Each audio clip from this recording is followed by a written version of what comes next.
한 주간 동안 시험을 잘 견뎌내시는 한 주간을 보내셨습니까? 우리는 지난 시간에 시험을 견디라라는 그 주제의 말씀을 받았지요. 인생을 살다 보면 외부적 시험이 있습니다. 원치 않는 시험이 찾아와 우리를 힘들게 합니다. 고통스럽게 합니다. 그런데 지난주에 우리에게 주셨던 그 하나님의 말씀에 의하면 우리가 겪는 이 외부적인 시험은 우리의 믿음이 온전해지게 하기 위한 하나님의 훈련이다라는 것, 그것을 생각하시고 인생을 살며 이런저런 많은 시험거리가 있지요. 고통스러운 것이 있지요. 그것들을 믿음으로 잘 견뎌내시고 불평하거나 원망하거나 하나님을 탓하거나 환경을 탓하지 말고 오직 믿음으로 하나님의 도우심 은혜를 구하며 그렇게 살아가시고, 그래서 믿음이 자라시는 우리 모두가 되었으면 좋겠습니다. 뿐만 아니라 실제 우리를 정말 힘들게 하고 우리 신앙을 병들게 하는 시험은 내부적 시험이라는 것, 우리의 그 마음이 빼앗기죠. 자기 욕심 때문에 끌려가는 그것이 원인이 되어서 신앙이 타락하고 하나님이 기뻐하지 않으시는 모습으로 나아가게 하고, 그래서 우리로 하여금 하나님의 마음을 아프게 하는 그런 그 못된 짓을 하는 것이 바로 우리 욕심이다라는 것, 이게 시험이다라는 사실을 잊지 마시고 오직 믿음으로 시험을 잘 견뎌내시고 하나님의 도우심을 구하며 살아가시는 우리 모두가 될 수 있기를 간절히 소망합니다. 다시 한번 서로에게 축복하며 인사하겠습니다. 시험을 잘 견디십시다. 네, 감사합니다. 이 시간 저는 무엇이 당신의 생각을 붙잡고 있습니까? 무엇이 당신의 생각을 붙잡고 있습니까? 라는 제목을 가지고 함께 하나님 말씀 받기를 원합니다. 여러분, 신앙생활을 잘하던 사람이 어느 순간부터 신앙생활을 게으르게 하는 경우를 종종 보지요.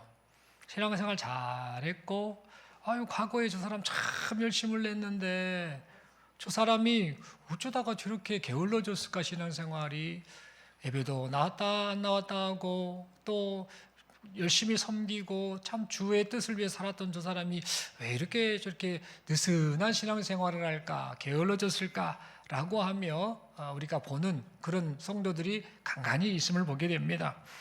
그리고 교회를 다니던 사람이 어느 날부터 교회를 안 다니는 경우가 있지요. 그래서 왜 그 사람이 교회를 안 나오는 거 보니까 교회도 안 다니고 이런저런 방황하고 그렇게 사는 경우를 보게 됩니다. 이유를 확인해 보면 보편적으로 이렇게 대답을 하지요. 사는 것이 바빠서 그래요 라고 말을 하고, 또 교회가 내가 원하는 대로 안 맞춰줍디다, 나는 요걸 원한디 교회가 이것을 안 맞춰줍디다 라고 하며 자기 생각하고 안 맞는 것에 대해서 또 서운해해서 또 교회를 안 나오거나 또는 교회를 다니는데 느슨해지는 경우를 봅니다. 그리고 목사가 마음에 안 듭디다, 또 어느 성도가 영 마음에 안 듭디다 라고 하면서 목사나 어떤 성도가 마음에 안 들어서 교회를 안 나오거나 또 신앙생활을 등한시하는 그런 경우를 보게 됩니다. 그뿐만이 아니죠. 교회를 다녀봤더만 별것 없습니다. 나 교회 다니면 소원이 이루어진 줄 알았더만 소원도 이루어지도 않고 또 가습디다 라고 하면서 교회 다니는 것, 신앙생활하는 것에 대해서 마음이 느슨해지거나 아니면 교회를 떠나버리는 이런 경우를 우리는 종종 보게 됩니다. 어찌 보면 이런 이유가 신앙생활을 느슨하게 하고 교회를 안 다니는 타당한 이유인 것 같습니다만, 사실은 이런 행동은요, 결과적으로 자기 자신 스스로를 망치는 그런 행동입니다. 그런데 안타깝게도 이런 모습을 보이는 사람들이 의외로 많습니다. 교회 여기저기 보면은요, 이런 증상을 보이는 사람들이 너무도 많더라라는 겁니다. 교회 공동체 안에 속해가지고 예수님 잘 믿으면 좋잖아요. 사람이 바뀌잖아요. 인생 목표가 바뀌잖아요. 그리고 이 땅에서만이 아니라 예수 믿으면 영원한 하나님 나라 시민권자가 되잖아요. 영생을 보장받잖아요. 또 이 땅에서 살면서 하나님이 주신 은혜를 누리게 되잖아요. 그래서 이 복된 인생을 살아가면 얼마나 좋겠습니까? 이 귀한 이 은혜를 우리가 잊지 않고 살아야 되는데, 이런 이 귀한 은혜, 이 귀한 복을 내팽개치는 사람들이 의외로 있더라라는 겁니다. 참으로 안타까운 그런 생각이 많이 들지요. 여러분, 그렇다면 왜 이런 선택, 왜 이런 결정, 왜 이런 행동을 그들이 하는 것일까요? 여러분, 그 이유가 여러 가지 이유가 있겠지요. 바빠서 그래요, 누가 싫어서 그래요, 뭐가 어째서 그래요, 나한테 안 맞춰서 그래요, 다 맞습니다. 이런저런 이유가 있겠습니다만 그런 모든 말들을 하는 그 대답에 진짜 핵심적인 그 답이 따로 있습니다. 그 근본적인 이유는 뭐냐? 바로 잘못된 생각에 그 사람이 사로잡혀 있기 때문입니다. 다시 말해 잘못된 생각이 잘못된 선택과 잘못된 결정, 잘못된 행동을 하도록 끌고 가버리고 있기 때문이다라는 겁니다. 여러분, 오늘 우리는 이 사실을요, 오늘 본문에 등장하는 이 가룟 유다의 모습에서 확인할 수 있습니다. 가룟 유다 잘 아시죠? 예수님 배신했다 부인해서 그래서 예수님을 팔았던 제자 아닌가? 그의 말로가 좋지 않았지. 이 정도는 누구나 다 알지요. 세상 사람들도 가룟 유다 들어본 이름이다라고 말들을 합니다. 도대체 이 가룟 유다가 어떤 사람이었는가 살폈으면 합니다. 가룟 유다는 예수님의 12 제자 중에 한 사람입니다. 그는 다른 제자들과 마찬가지로 예수님의 제자로 부르심을 받았습니다.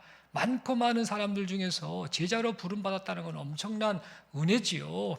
그런 이 제자 중에 하나가 바로 가룟 유다였습니다. 가룟 유다는 3년 동안 예수님과 동고동락했습니다. 예수님과 함께하면서 예수님 가까이에서 예수님의 말씀을 직접 들었습니다. 그 가르침을 받았습니다. 예수님께서 베푸신 기적을 직접 목격했지요. 기적의 현장에 함께 있었지요. 또한 예수님께서 명하신 대로 그 권능 받아서 그 권능으로 그 자신 역시 귀신을 쫓는 그런 이적도 행해 보았습니다. 그리고 예수님의 명령대로 복음을 전하기도 했지요.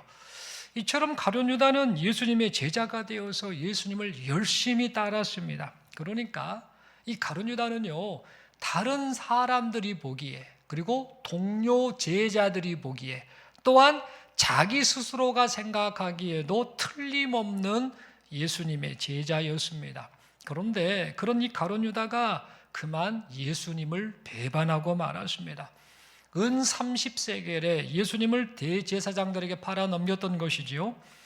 그러다가 예수님이 정죄받는 것을 봅니다. 아이쿠야, 내가 잘못 판단했구나, 잘못 생각했구나라고 그것을 뒤늦게 후회를 하고, 회개가 아니라 후회만 하고, 그래서 이제 그것을 원상복구를 해보려고 합니다. 다시 물립시다 라고 했는데 그게 뜻대로 되지 않자 어떻게 합니까? 스스로 목숨을 끊는 그런 비참한 결과를 맞이하고 말았습니다.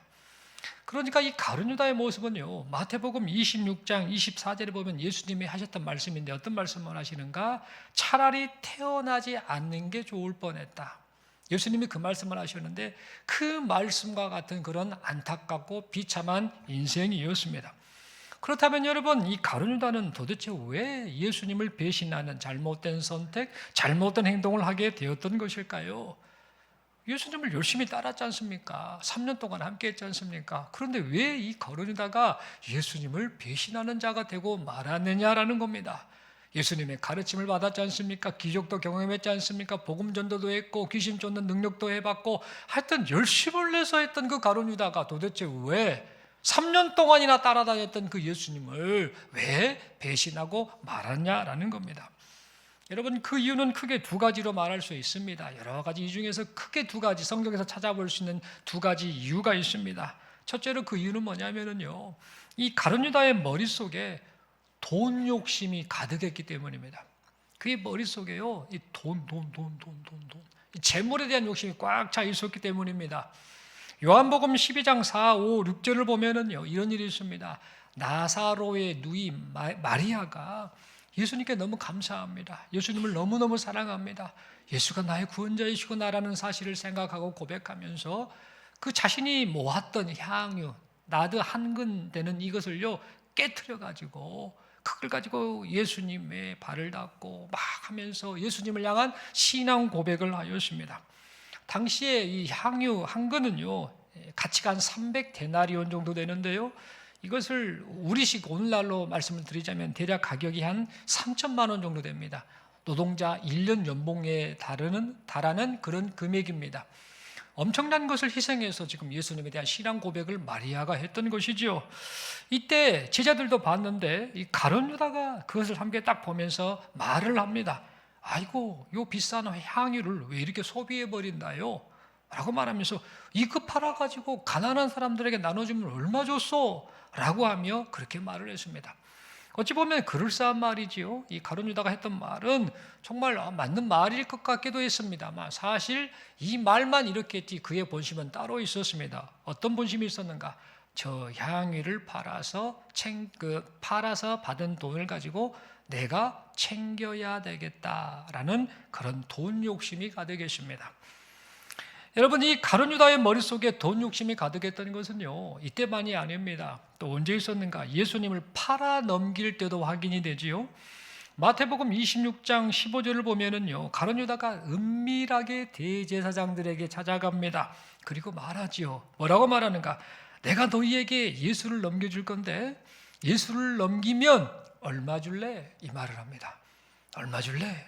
라고 하며 그렇게 물었음을 보게 됩니다. 그리고 예수님을 넘기는 대가로 은 30세겔을 받게 되지요. 은 30세겔은 데나리온으로 따지면 120데나리온인데 오늘날로 말하면 한 1200만 원 정도 됩니다. 은 30세겔은 그 몸종, 종의 값이 한 은 30세겔 취했거든요. 그래서 그 값 1200만 원 정도를 받고 예수님을 이 가룟 유다가 팔았던 것입니다. 이처럼 이 가룟 유다는 예수님의 제자로 살면서도요, 그의 머릿속에 뭐가 있었느냐? 온통 돈밖에 없었습니다. 돈 욕심, 재물 욕심, 이걸로 꽉 차 있었습니다. 그래서 그 생각에서 벗어나지 못해서 결국에는 예수님을 배신하고 말았죠. 여러분, 이 가룟 유다가 예수님을 배신했던 이유가 또 한 가지가 있습니다. 그 이유는 뭐냐? 그 영향을 줬던 또 다른 이유는 뭐냐? 이 가룟 유다가 생각하기에 예수님이 자기가 생각하는 메시아가 아니었던 겁니다.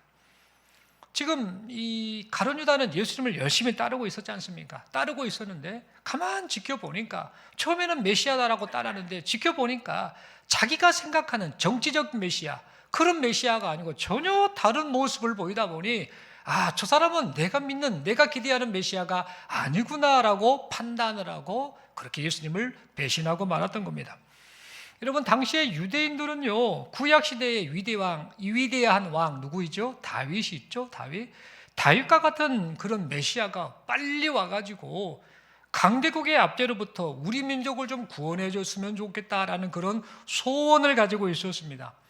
왜 이런 생각을 했느냐면 이 이스라엘의 역사 자체가 계속해서 강대국의 압제를 받는 그런 역사였기 때문입니다. BC 586년에 유다가 바벨론에 의해서 멸망을 하고 포로로 싹 끌려갔지 않습니까? 포로로 끌려갔다가 70년 만에 돌아왔는데 그 이후에 또 역사가 흐르면서 헬라 제국에 의해서 또 핍박을 당하게 되고 또 그 이후에 로마 제국에 의해서 계속해서 압제를 당하는 이런 상황이 되고 말았습니다. 그래서 사람들은 늘 무슨 생각을 했는가? 언제까지 우리가 강대국의 이 압제 속에서 살아야 되는가? 우리에게 빨리 하나님의 약속하신 메시아가 와서 그가 와서 우리 민족을 구원해 줬으면 좋겠다, 이런 소망을 가지고 있었습니다.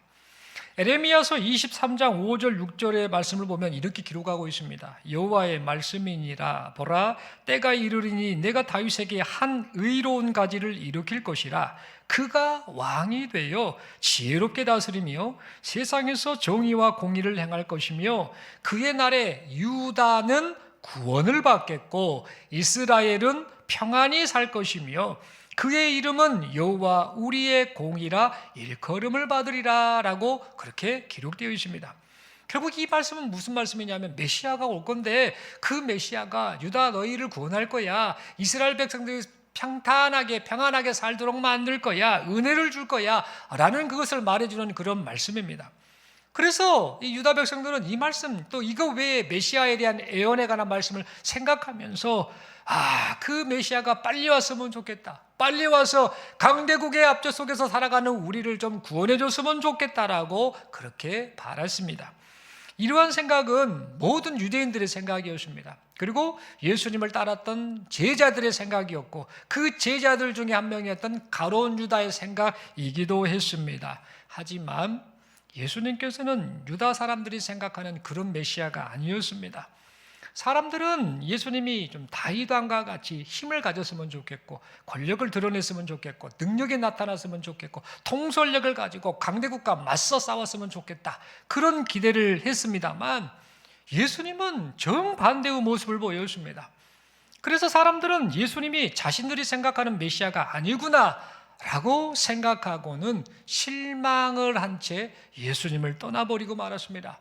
그 시점이 언제냐면요, 예수님께서 3년의 공생의 기간 가운데 한 1년 반쯤 되었을 때, 즉 오병이어 기적을 베푸시고 나서 오병이어에 관한 이 의미를 말씀해 주시는 설교를 한 직후였습니다. 예수님께서 오병이어 사건 하신 거 기억나시죠? 요한복음 6장에 나오지요. 떡 5개와 물고기 2마리 가지고 5천 명이나 되는 사람들을 먹이십니다. 엄청난 기적을 베푸신 거예요. 그랬더니 이 사람들이 그것을 보고 깜짝 놀랍니다. 저 예수, 저 분의 능력을 가지고 계시는데 저분이 우리의 임금이 되면, 그러면 우리 어떻게 되겠어? 아무리 군사력이 대단한 로마라 할지라도 별볼일 없겠지. 저놈들 물리칠 수 있겠구나 라고 생각을 하고는 예수님을 임금 삼으려고 했습니다.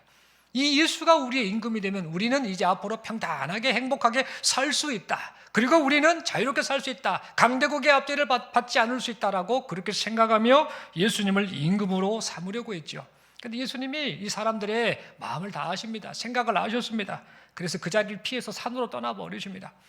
예수님이 어디 가셨나 막 찾다가 이제 배를 타고 먼저 갔던 제자들이 있는 곳으로 이 사람들이 따라갑니다. 거기 가봤더니 예수님이 거기 계신 겁니다. 그래서 예수님께 찾아와서 뭔가 좀 더 기적이 나타날 게 없나? 뭔가 은혜를 주실 것이 없나? 라고 예수님을 찾아왔을 때에 예수님께서 말씀하시죠. 나는 육신의 떡이나 주는 그런 메시아가 아니다. 나는 영원한 생명의 떡을 주는 그런 메시아다. 너희가 좀 그것을 알았으면 좋겠다라고 그렇게 이 오병이어의 기적에 관한 의미를 말씀으로 다시 가르쳐 주셨습니다.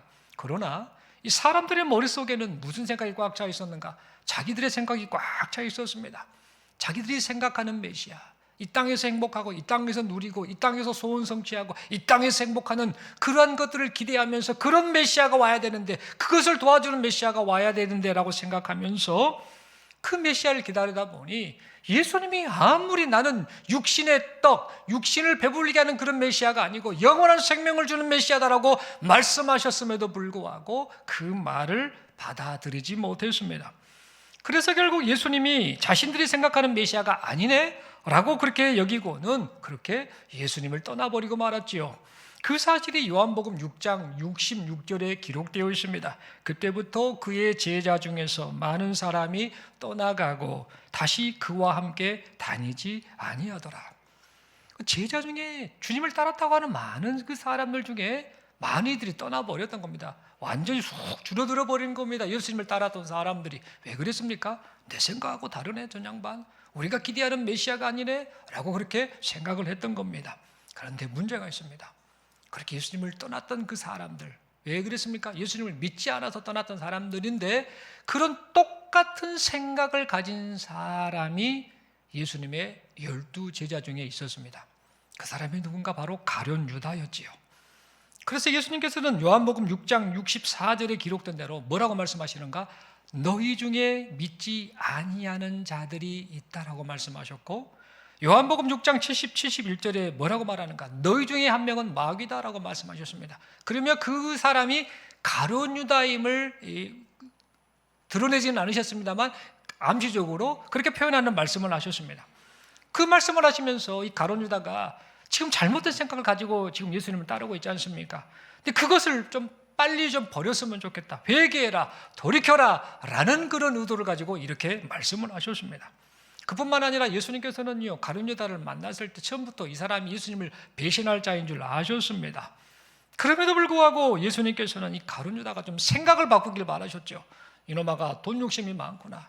이놈아가 정치적인 그 메시아를 기다리고 있구나. 저거 독인데 저거 바뀌어야 되는데 라고 하면서 이놈아가 나를 나중에 배신하겠구나라는 걸 다 아신 겁니다. 그런데 3년의 공생의 기간 동안 그와 함께 하면서 계속해서 회개의 기회를 주셨습니다. 기다려 주셨습니다. 돌아왔으면 좋겠다. 생각을 고쳐 먹었으면 좋겠다라고 하시며 계속해서 이 가룟 유다에게 예수님의 뜻을 은근슬쩍 드러내셨습니다.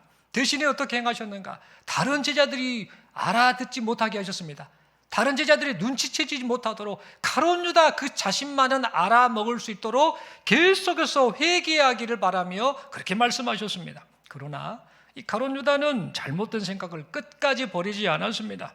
재물을 탐하는 생각을 버리지 못했고, 정치적 메시아를 기다리는 자신의 생각을 버리지 못했습니다.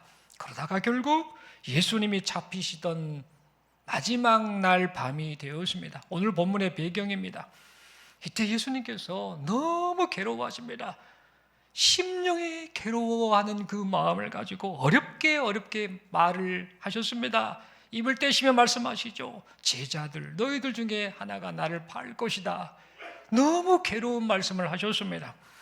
예수님께서는 이 가룟 유다가 생각을 좀 바꾸기를 바라셨습니다. 그런데 지금 이 본문의 말씀대로라면 마지막 기회를 다시 한번 주신 겁니다. 마지막 날 잡혀가시는 그날 밤에 하신 말씀이니까요. 마지막 기회를 다시 한번 주시면서 가룟 유다야, 네 생각을 좀 바꿨으면 좋겠다라고 하며 간접적으로 계속해서 말씀을 하셨던 겁니다. 하지만 아무리 기다려주고 아무리 알아먹게 회개할 기회를 주셔도 가룟 유다는 돌이키지를 않았습니다. 이때 이 말을 듣고 제자들이 깜짝 놀랍니다. 아니, 우리 12명 제자 중에 하나가 예수님을 판다고요? 이거 말도 안 되는 소리네 라고 생각했겠지요. 그러나 이 제자들은 누가 예수님을 배신할 제자인지를 결국 알아내지 못했습니다. 왜 그랬는가?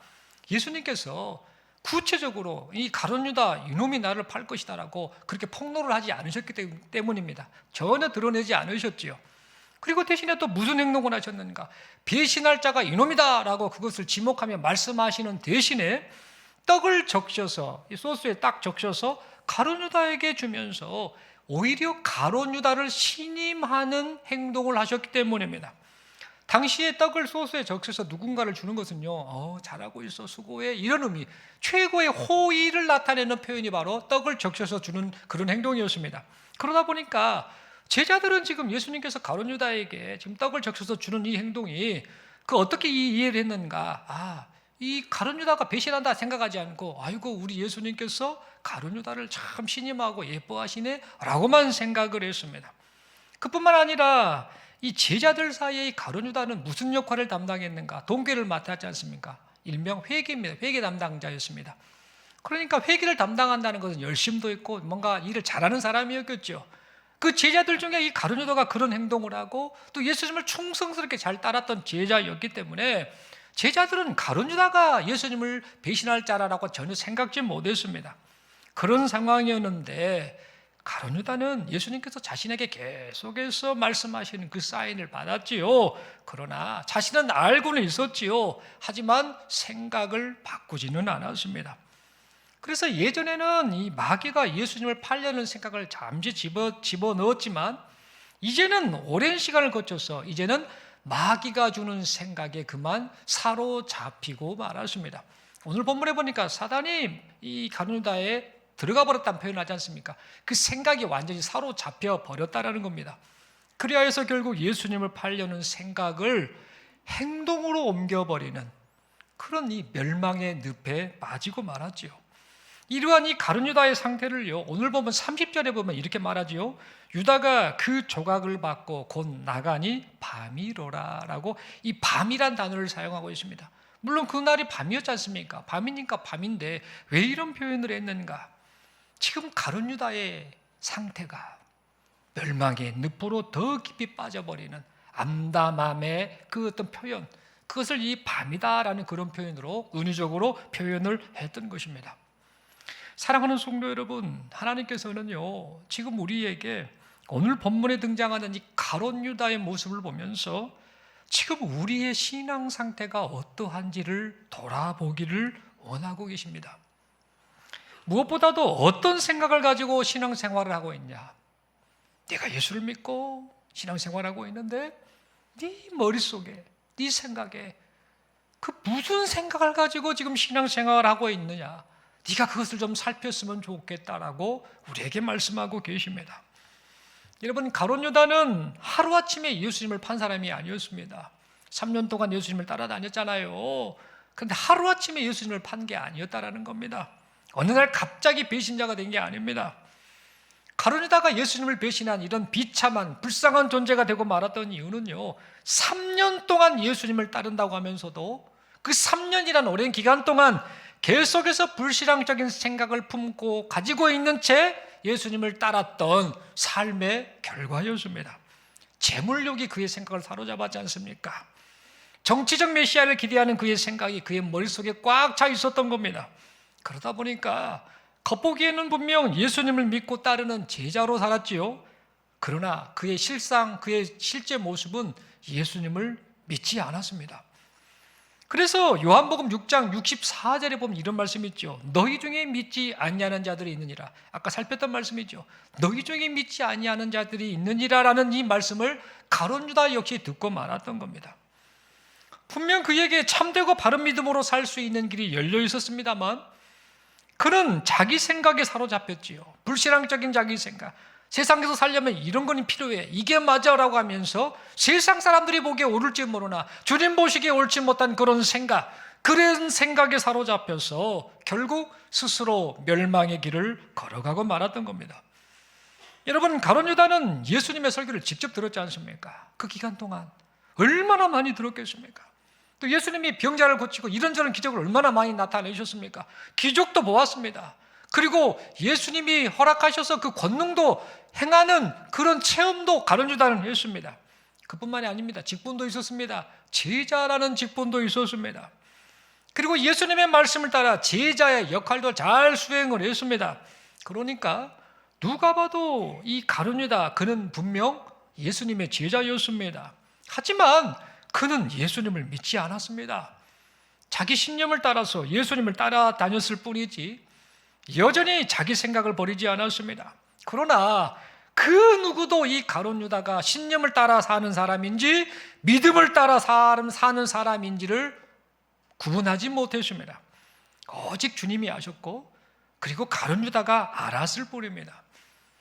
예수님께서는 이런 가룟 유다를 보시고 이 가룟 유다가 좀 불신앙적인 자기 생각을 버리고 믿음으로 좀 주님을 바라보고 따르기를 바라셨습니다만 그래서 여러 번 타이르셨습니다만 가룟 유다는 끝끝내 불신앙적인 자기 생각을 버리지 않았습니다. 그래서 결국 비참한 결과를 맞이하고 말았지요. 여러분, 이 가룟 유다 하면 우리는 보통 생각할 때 아이고 그 예수님 배신한 사람, 아이고 불쌍한 사람, 그런 것만 생각하고 그 사람을 정죄하려고 하는데 사실은 우리가 더 부끄러울 수 있습니다. 우리가 더 똑같을 수 있습니다. 어찌 보면 이 가룟 유다는 상당히 흠집이 없는 사람입니다. 흠이 없는 사람입니다. 예수님을 배신한 과정에서 물질력도 있었고 약간 잘못된 정치 메시아를 기다렸을 뿐이지 다른 부분에서는 겉보기에는 참 우리보다 나은 모습의 사람이었다라는 겁니다. 그러나 결국 그는 무너지고 말았지요. 자기 생각이 꽉 차 있는 이것으로 인해서 잘못된 길을 따라가고 말았던 그 가룟 유다를 보게 된다는 겁니다. 그러므로 우리는 이 가룟 유다를 생각하면서 이 가룟 유다의 모습을 반면 교사로 삼아야겠습니다. 우리도 이 가룟 유다와 같은 모습으로요 지금 교회를 다닐 수 있습니다. 가룟 유다와 똑같은 모습으로 직분도 있고 뭔가 행하고 이것저것 겉보기에 틀림없는 예수님의 제자로 보였던 가룟 유다처럼 우리도 지금 그런 모습으로 지금 신앙생활을 하고 있을 수 있다라는 겁니다. 여러분, 누구에게나 이 불신앙적인 생각이 들 때가 있습니다. 불신앙적인 생각의 종류가 다를 뿐이지 우리 모두의 이 머릿속에 불쑥불쑥 이 불신앙적인 생각이 찾아올 때가 있습니다. 그런데 문제는 뭐냐? 이 불신앙적인 생각을 그대로 품고 있으면은요 그것이 결국 우리의 신앙을 병들게 한다라는 겁니다. 게다가 하나님의 뜻과는 전혀 다른 행동을 하게 한다라는 겁니다.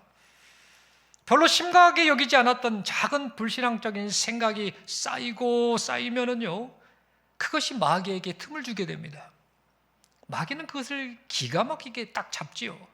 그래서 결국에는 우리의 신앙을 병들게 할 뿐만 아니라 심한 경우에는 끝끝내 예수를 믿지 않고 종교 행위로만 살다가 인생을 마감하게 만들도록 한다는 겁니다. 참 무서운 말씀이지요. 가룟 유다가 자기가 그렇게 될 줄 어찌 알았겠습니까? 분명 예수님과 함께 했지 않습니까?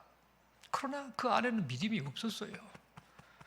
다 겉으로 보기에는 다 갖추고 있었는데 열심도 있었고 다 있었는데 그 안에 믿음이 없었던 거예요. 너희 중에 나를 믿지 않는 자가 있다라는 그 말씀을 듣는 그런 존재였는데 그 잘못된 생각을 끝까지 붙잡고 있는 상태로 살다가 그런 안타까운 모습을 보이고 말았다라는 겁니다.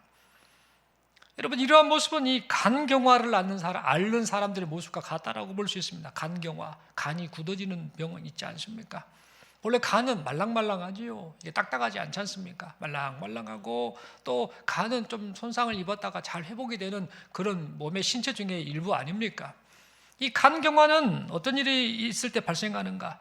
간이 손상을 입게 되면은 어떤 반응이 오는가? 정상적인 이 간세포가 점점 줄어들고, 그 자리에 뭐가 생겨나는가? 딱딱한 섬유 조직이 그 자리를 채운다고 합니다. 간세포가 점점 줄어들고 딱딱한 섬유 조직이 채우면서 그 결과 간이 딱딱하게 굳어진다고 합니다. 이 증상을 가리켜 간경화라고 하지요. 간경화가 나타나면 어떤 일이 발생하는가? 혈액순환이 잘 안 된대요. 혈액 흐름을 막아버린대요. 그래서 해독작용이 안 되고, 대사작용도 안 되고, 단백질 합성도 안 되고, 담즙 생성도 안 되고, 이런 핵심 기능이 다 떨어져 버리다 보니까 몸에 합병증이 유발된다고 합니다. 문제는 한 번 굳어진 이 간경화가 온 이 간은요, 원래 상태로 되돌리기가 너무너무 어렵다라고 합니다. 뿐만 아니라 초기 증상이 거의 없답니다. 간이 굳어진지 안 굳어진지 모른답니다. 그러다가 뒤늦게서 발견해가지고 이미 굳어진 상태에서 확인이 되는 참 무서운 질환 중에 하나라고 합니다. 더 중요한 사실은 뭐냐? 이 간경화는요, 한 번, 두 번 손상받은 것으로 간경화가 생긴 게 아니라고 합니다.